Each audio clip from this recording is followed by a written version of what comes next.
नमस्कार साथियों। आज हम दिल्ली के अंदर हाल ही में चर्चा में आए एक और मुद्दे के ऊपर बात करने के लिए आपके बीच हैं। वो मुद्दा है दिल्ली के पूर्ण राज्य का।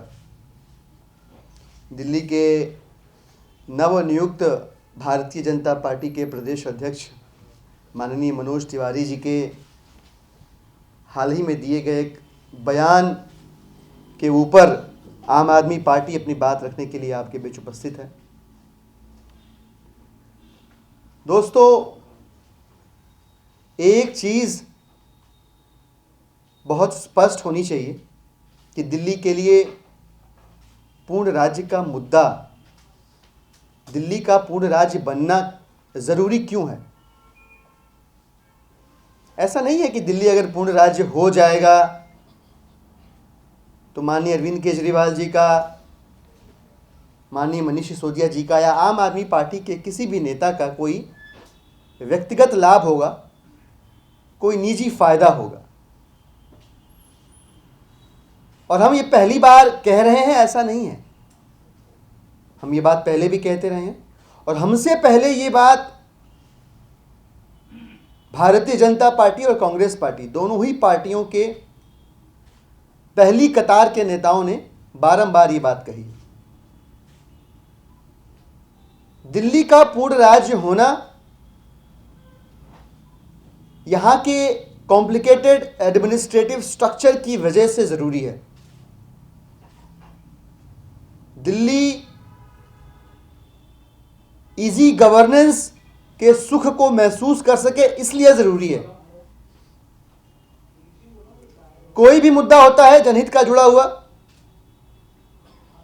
पोल्यूशन की जब बात आती है, जो सहयोगी एजेंसियां हैं दिल्ली सरकार की, वो जिम्मेदारियां टालने लगती हैं।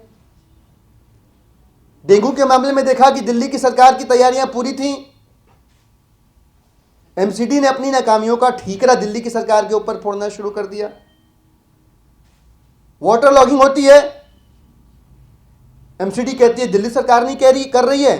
दिल्ली सरकार कहती है कि हमने अपने सारे ड्रेनेज क्लीन करवा लिए, सिल्ट एमसीडी के नालों से आ रहा है। लॉ एंड ऑर्डर की प्रॉब्लम आती है, अपराध होते हैं, जनता तड़प कर अपने चुने हुए प्रतिनिधि के पास जाती है, सुरक्षा की गुहार लगाती है, लेकिन वो जनप्रतिनिधि, वो दिल्ली का विधायक अक्षम नजर आता है, हाथ जोड़कर माफी मांगता हुआ नजर आता है, बजाय इसके कि वो कोई एक्शन लेकर दिल्ली के उस नागरिक की सुरक्षा को सुनिश्चित कर सके। कारण दिल्ली की पुलिस दिल्ली की सरकार के अधीन नहीं है। तो ये जो मल्टीप्लिसिटी ऑफ एजेंसीज हैं, इसकी वजह से दिल्ली के विकास की रफ्तार कुंद हो जाती है। और ऐसा हम नहीं कह रहे हैं, भारतीय जनता पार्टी के बहुत बड़े बड़े नेताओं ने आज से नहीं, दिल्ली की राजनीति के आरंभ से कहा हुआ है। चाहे बीजेपी के वेटरन लीडर कालका दास जी हो, चाहे सदन के नेता आलोक कुमार जी हो, पूर्व मुख्यमंत्री मदन लाल खुराना जी हो, आदरणीय स्वर्गीय साहेब सिंह वर्मा जी हो, अटल बिहारी वाजपेयी, लाल कृष्ण आडवाणी जी हो, विजय गोयल साहब हो, हर्षवर्धन जी हो, इन सभी लोगों ने दिल्ली की जनता की तकलीफों को महसूस करते हुए, Sheila Dikshit ji for that matter of fact जब वो सीएम थी, उन्होंने भी एडमिनिस्ट्रेटिव कॉम्प्लेक्सिटीज का हवाला देते हुए दिल्ली के पूर्ण राज्य होने की आवश्यकता पर जोर दिया था। तो ये सभी लोग इस बात को महसूस करते रहे हैं 2 दशकों से भी अधिक समय से कि दिल्ली का पूर्ण राज्य बनना दिल्ली के विकास के लिए सबसे बड़ा और सबसे जरूरी पहला कदम है। जब दिल्ली विकास के रास्ते पर जाइंट लीप लेगी, ऐसी स्थिति में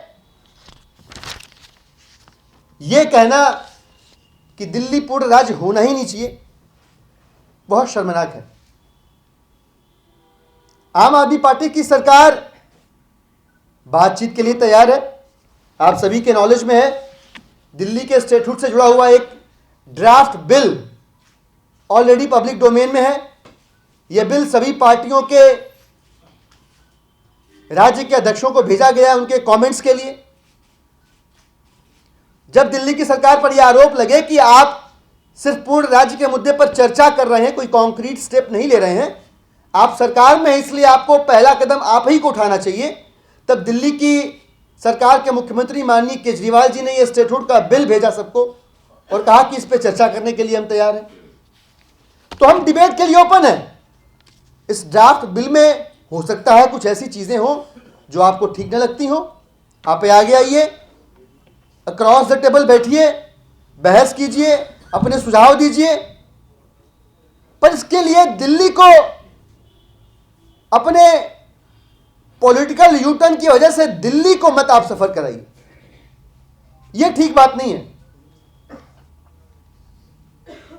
ऐसा लग रहा है कि भारतीय जनता पार्टी पिछले 2-3 दशकों का अपना सबसे बड़ा यूटर्न लेगी यदि भाजपा का केंद्रीय नेतृत्व भी पूर्ण राज्य के मुद्दे से अपना किनारा करता है। हम 3 सवाल पूछना चाहते हैं भारतीय जनता पार्टी से। पहला प्रश्न कि क्या भारतीय जनता पार्टी इस बयान को अपनी मुख सहमति देते हुए यह कहना चाहती है कि भाजपा के तमाम बड़े बड़े नेताओं ने दिल्ली के पूर्ण राज्य की मांग को अपनी आवाज के जरिए बुलंद किया, क्या वे सभी झूठ बोल रहे थे दिल्ली की जनता से? वर दे ऑल लाइंग? कालका प्रसाद जी से लेकर के हर्षवर्धन जी तक सभी नेता क्या दिल्ली की जनता को मूर्ख बना रहे थे? और उससे भी बड़ी बात यह कि 2 स्टालवर्ट नेता दिल्ली की लीडरशिप के, स्वर्गीय श्री साहेब सिंह वर्मा जी और माननीय मदन लाल खुराना जी, इन दोनों के सुपुत्र अभी सक्रिय राजनीति में है। मनोज तिवारी जी के इस बयान के आने के बाद प्रवेश वर्मा जी को और हरीश खुराना जी को स्पष्ट करना चाहिए आकर जनता के सामने कि उनके पिताजी ने ये जो मुद्दा उठाया था, दिल्ली के पूर्ण राज्य के मांग को लेकर जो आवाज बुलंद की थी, वो मांग नाजायज थी। उनके पिताजी द्वारा किए गए प्रयास वेस्ट ऑफ टाइम थे, समय का दुरुपयोग थे।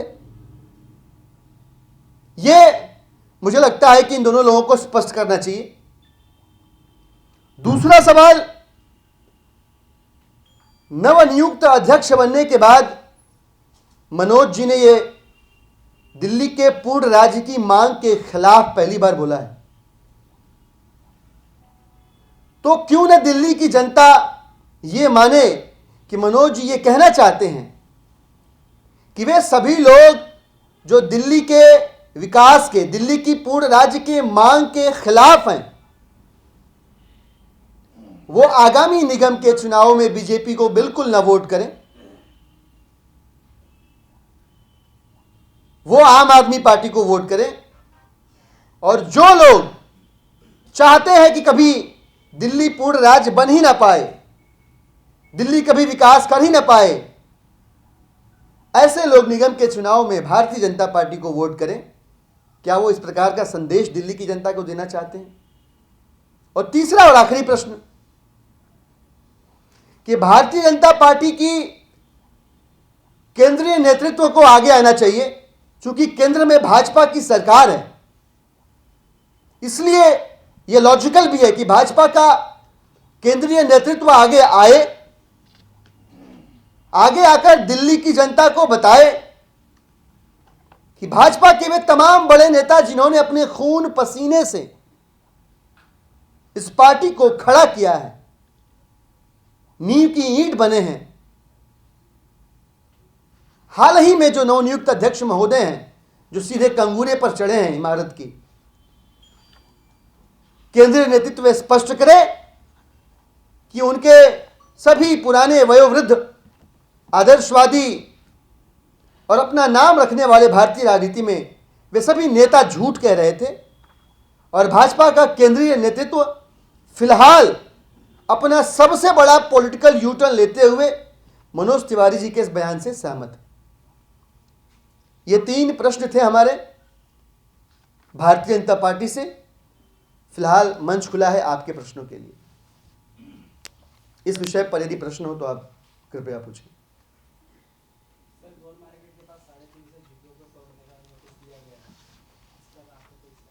नहीं, 350 नहीं है। वहाँ पे CPWD का एक कंस्ट्रक्शन साइट हमने पता किया है। तो उस कंस्ट्रक्शन साइट पे कंस्ट्रक्शन के दौरान जो वर्कर्स थे उन्होंने झुग्गियाँ बनाई थी, 25-30 झुग्गियाँ थी, और उसको केंद्र सरकार की एजेंसी CPWD वही खाली करवाने गई थी। हमने वहाँ की झुग्गी वालों के साथ मिलके उनके पुनर्वास के लिए कोर्ट में याचिका भी दी थी, और वहाँ के साथी जो है हमारे स्थानीय साथी विधानसभा के उनके संपर्क में भी हैं। जो भी विधि सम्मत होगा और जो भी अधिकार क्षेत्र में होगा मदद के रूप में उनके साथ किया जाएगा। सर, विवेक गर्ग ने आरटीआई लगाई थी, इसमें कहा गया कि मुख्यमंत्री मनीष सिसोदिया ने पर्सनल स्टाफ रखा था जो आप पंजाब में काम करें, उनको मोटी तनख्वाह दी जा रही थी दिल्ली सरकार। भारतीय जनता पार्टी के फ्लॉप हो चुके स्थानीय नेता विवेक गर्ग जी अपने आप को आरटीआई एक्टिविस्ट के रूप में इम्पोज करके इस प्रकार के बेसिर पैर के समय को बर्बाद करने वाले आरटीआईज लगाकर हमारा आपका सबका समय बेजा बर्बाद करते हैं। पर आप लोगों के पास सही जानकारी होनी चाहिए। कोई राजनीतिक मूर्खता करे, धूर्तता करे और हम उसमें फंस जाएं, ऐसा नहीं होना चाहिए। आप लोगों से गुजारिश है कि इस प्रकार के बयानों को सीरियसली लेने से भी पहले, प्रतिक्रिया मांगने से भी पहले माननीय प्रधानमंत्री महोदय के पोर्टफोलियो को चेक किया जाए और माननीय दिल्ली के उप मुख्यमंत्री श्री मनीष सिसोदिया जी के पोर्टफोलियो को चेक किया जाए। कुल मिलाकर 7 मंत्रियों में 1 मंत्री माननीय सिसोदिया जी हैं, जिनके पास मुझे लगता है 1-2 नहीं करीब 11 पोर्टफोलियोज हैं। फाइनेंस मिनिस्ट्री है, पता नहीं कितनी सारी मिनिस्ट्रीज है, बहुत सारी मिनिस्ट्रीज हैं। उन सारे मिनिस्ट्रीज के अपने अपने अधिकारी हैं। अब जो ढांचा है दिल्ली का, जिसमें 7 ही मंत्री हो सकते हैं, वो सारे मंत्रालय यदि सिसोदिया जी के पास हैं तो उनके अधिकारी जो कंसर्न है वो भी सिसोदिया जी के पास होंगे। तो इसको ऐसे दिखाना मुझे लगता है कि राजनीतिक मूर्खता भी है और राजनीतिक धूर्तता भी है।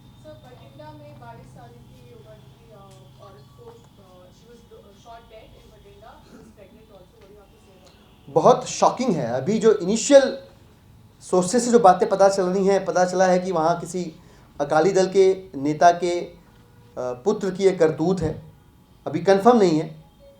और इस विषय पर विस्तृत बातचीत के लिए पंजाब की लीडरशिप के लोग अवेलेबल होंगे।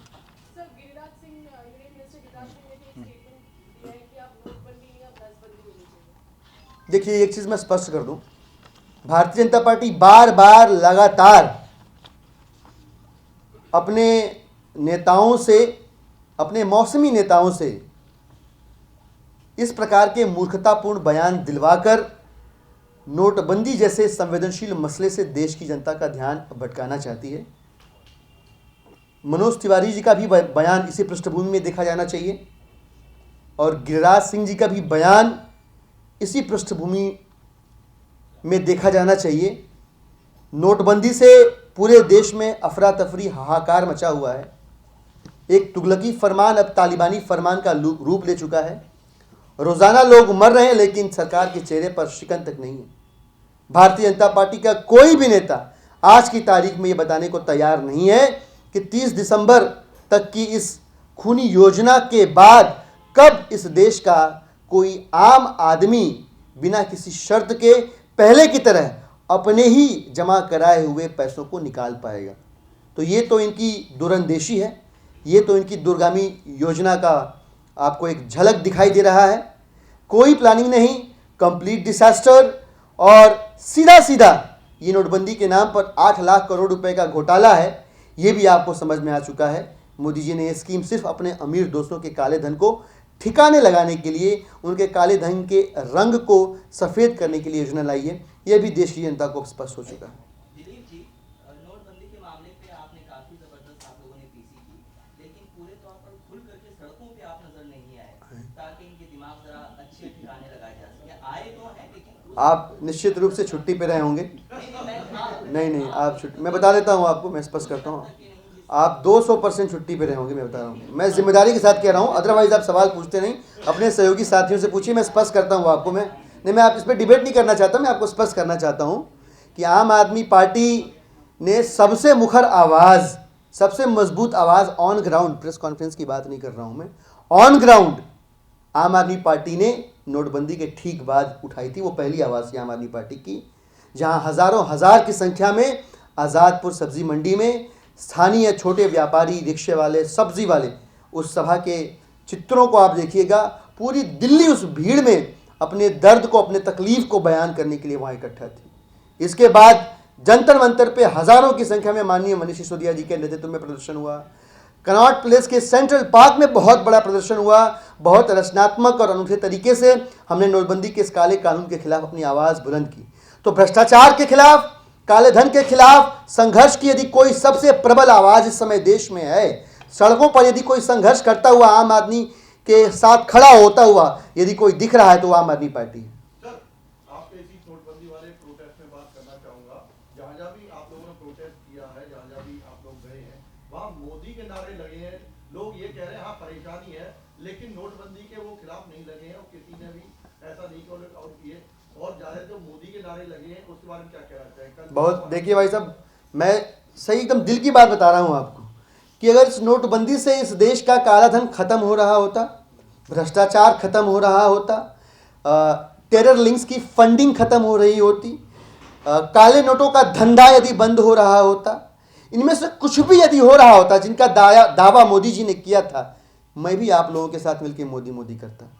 अफसोस की बात यह कि इनमें से कुछ भी नहीं हो रहा है, कुछ भी नहीं हो रहा है।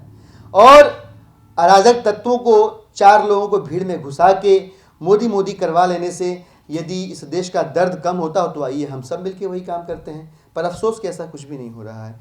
जनता की तकलीफें रोज़ाना बढ़ रही हैं। माननीय मोदी जी के लिए बहुत दुख हो रहा है, बहुत शर्म आ रही है कहते हुए कि रोज़ जो लोग मर रहे हैं वो माननीय मोदी जी के लिए सिर्फ एक संख्या हो गई है, सिर्फ एक आंकड़ा हो गया है।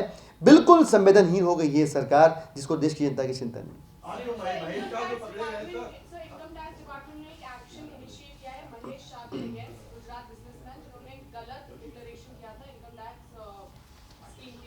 बड़ी रोचक स्टोरी है और हमें बड़ी उम्मीदें हैं इस डेवलपमेंट से। आप लोगों से भी गुजारिश है इसकी, इस पर कड़ी नज़र बना के रखिएगा, क्योंकि जिस प्रकार की चर्चाएं हैं, ये कहा जा रहा है कि महेश शर्मा सिर्फ एक चेहरा है। ये वही महेश शर्मा है जो महेश शाह, ये वही महेश शाह है, सॉरी शर्मा जी नहीं, ये वही महेश शाह जी हैं जो माननीय मोदी जी के कुछ एनोनिमस गिफ्ट्स की ऑक्शनिंग में इन्वॉल्व रहे, ऐसा कुछ ऑनलाइन वेबसाइट्स के ज़रिए पता चला है।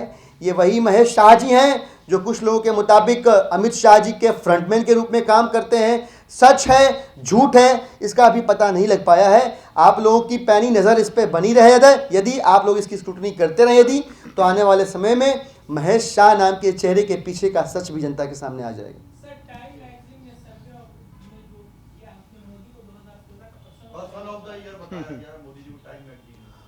बड़ा सही सवाल आपने पूछा। ऐसी स्थिति में जहां नोटबंदी की वजह से देश की जनता त्राहिमाम कर रही हो, अंतर्राष्ट्रीय पटलों पर अपना जलवा बिखेर रहे मोदी जी को इस प्रकार के सर्विस में आकर खुशी मिलती होगी। भाई साहब, हम लोगों को खुशी नहीं मिलती है। देश तकलीफ़ में है, रोज़गार बंद हो रहे हैं।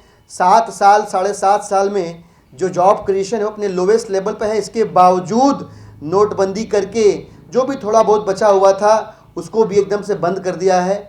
लोग दाने दाने को मोहताज हैं, लाइनों में मर रहे हैं और हालत इतनी बुरी हो गई है कि लोग लाइनों में मर जा रहे हैं और जनता अपने नोट निकालने की चिंता में उस तरफ पलट के भी नहीं देख रही है। इस प्रकार की स्थिति आ गई है देश में। आम लोगों के मन में जो हमारा करेंसी सिस्टम है, जो मुद्रा प्रणाली है, उसको लेकर भय क्रिएट हो रहा है। लोग कह रहे हैं 2000 वाला मत दो, पता नहीं कल को ये भी बंद हो जाए, 100 वाला ही दो तभी हम यूज़ करेंगे। या ये भी कह रहे हैं कि सरकार का कोई भरोसा नहीं है, कब कौन सा कानून आके लोहे को सोना कर दे, सोने को लोहा कर दे। तो ये बहुत खतरनाक बात होती है। beside all the criticism and all the doubts and all the factual information that we all have on this particular issue, मेरा सबसे बड़ा भय यही है कि मुद्रा प्रणाली से एक बार यदि देश की जनता का विश्वास उड़ जाएगा, इस देश की अर्थव्यवस्था के लिए बहुत खतरनाक बात होगी। Thank you.